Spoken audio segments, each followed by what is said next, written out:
Hello everyone! Maayong adlaw! So, eto na nga yung aking kaganapan kahapon at panandalian na iniwan ko nga muna yung isla. Abala na nga pala ako ngayon sa pag-aasikaso ng aking mga requirements at naka-appointment na nga ako sa DFA. So, eto at ang una ko nga pinuntahan ay yung PSA. Kumuha na nga ako ng extra ng aking birth certificate at sinabay ko na nga rin yung kay Shane. Meron pa naman nga akong luma na PSA pero ang sabi kasi sa DFA ay yung original yung kukunin. Kaya kumuha na nga rin ako ng isa kapag nga maipasa ko ito sa DFA yung isa at ako ay mawawalan. Pagkatapos ko naman sa PSA ay dumiretso na nga ako dito sa may police station. Diyos mio, at ang layo-layo pa ng kinuhaan ko ng police clearance. At dahil 2 araw yung brownout sa isla, kaya naman ay hindi sila makapag-issue ng police clearance. Since dito na rin ako sa Kalibo at wala ngang brownout dito, kaya napag-isipan ko na dito na nga lang ako kumuha. Pagkatapos ko naman makakuha ng police clearance, ay nagmasid-masid na nga muna ako dito sa may Pastrana Park. Dahil sa harapan nga lang din ito ng police station, kaya naman ay sinamantala ko na at nagpasid-masid lang ako dito saglit at umalis na din. Aba, at pang-content ko rin ito sa aking vlog. Charis! Sa mga hindi pa nga nakakaalam mga kamamshi, ang Kalibo at saka yung isla ng Boracay ay mahigit 1 oras din yung biyahe. Kapag tatawid ka ng Katiklan ay 15 minutes nga rin yung biyahe mo sa bangka. Kapag manggagaling ka naman ng Katiklan at papuntang Kalibo ay mahigit 1 oras din. Kaya minsanan nga lang din kami pupunta ng Kalibo at medyo malayo-layo nga rin ito sa amin. Sasadyain lang talaga namin puntahan ito kapag meron nga kaming lalakaring importante at meron nga kaming bibilhin. Bibilhin na hindi available sa isla. At higit sa lahat kapag meron ngang mga emergency o mga critical na kondisyon. Dahil dito sa Kalibo ang may malaking hospital at kompleto yung mga facilities. Sa mga hindi pa nakakaalam, ang Kalibo nga pala ang pinaka-city ng mga taga-Aklan. Kaya nandito yung mga malalaking hospital at mga eskwelahan ng college. Higit sa lahat ang malalaking mga mall. So ayan, at nag-stretch nga muna ako dyan dahil nakakapagod ang maghapong lakaran. Dito nga sa Kalibo mga kamamshi ay medyo nalilito talaga ako sa daan at maraming kantong pasikot-sikot na parang sa Maynila. Mabuti pa nga sa Maynila ay medyo sanay ako at hindi nga ako naliligaw. Pero dito sa Aklan mga kamamshi, dito sa Kalibo, Diyos mio, ay naliligaw ako dito.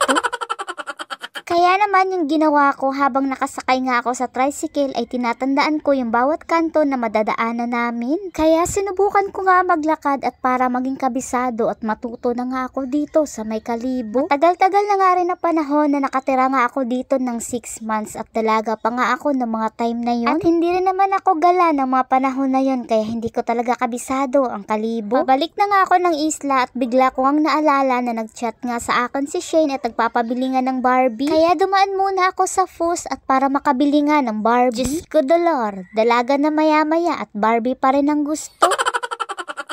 Dumaan na rin pala ako ng City Mall para nga makabili ng laylam. Sa sobrang busy ko nga sa pag-aasikaso ng papel ay nakalimutan ko na nga yung pananghalian ko. Kaya bumili na nga lang ako ng laylam at sa van ko nga ito kakainin habang pauwi nga ng isla. Bumili na rin pala ako ng tubig sa Save More at chichirya na kukut-kutin ko nga habang nasa biyahe. Kakainip din yung 1 oras na biyahe. At mas mainam na meron kang kinukut-kut habang nasa biyahe ka. Dito nga sa harap ng City Mall sa Kalibo ay meron na ngang van nakapila dito papunta ngang Katiklan. Pero bago pa nga ako sumakay ng van dyan ay dumaan nga ako ng NVI at katabi nga lang din neto. Tanong nga ako doon kung pagkuha ko ng NVI ngayon ay makukuha ko kaagad. Ang sabi kapag wala nga daw kapangalan. At kapag meron ka namang kapangalan ay 2 weeks mo pa makukuha. At dahil common nga yung aking pangalan ay hits talaga ako at 2 weeks ko pa nga ito makukuha. Kaya hindi na nga ako kumuha at bumalik na nga lang ako sa van at kumain na lang ako at napasabi na lang talaga ako at bahala na si Batman sa mga requirements ko. At alam naman natin na napakahigpit ni DFA pagdating nga sa mga requirements. So eto na at pabiyahin na nga kami pabalik ng isla. Maliwanag pa nga nung dumating kami dito sa may Katiklan Jetty Port. Natuwa naman ako at hindi nga ako aabutin ng gabi sa gitna nga ng karagatan. Hindi naman nga ako natatakot sa dilim kundi nga sa alon at malakas na hangin. O bukon lang taga Boracay ba? Hadlokan?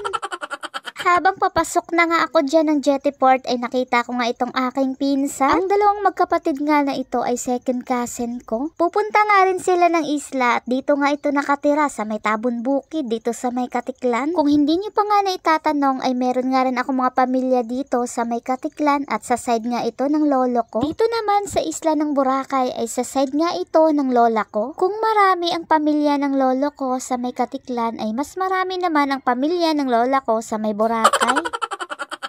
So, eto na nga yung eksena dito sa may Katiklan Jettyport. At maraming mga foreigner yung nakasabay namin sa may bangka. Kung noon ay puro mga kababayan lang talaga ang mga bumibisita dito. At kaunti nga lang yung mga taga-ibang bansa. Pero ngayon ay napakadami na nga nila at dumadagsa na nga dito sa isla ng Boracay. Medyo malakas yung alon at hangin. Pero kering-keri pa naman at hindi pa naman tumatagilid yung fast crack. Naku po, at kung ma-experience nyo lang talaga yung pagtagilid nga ng bangka, ewan ko lang at kung hindi kayo mapapahiyaw.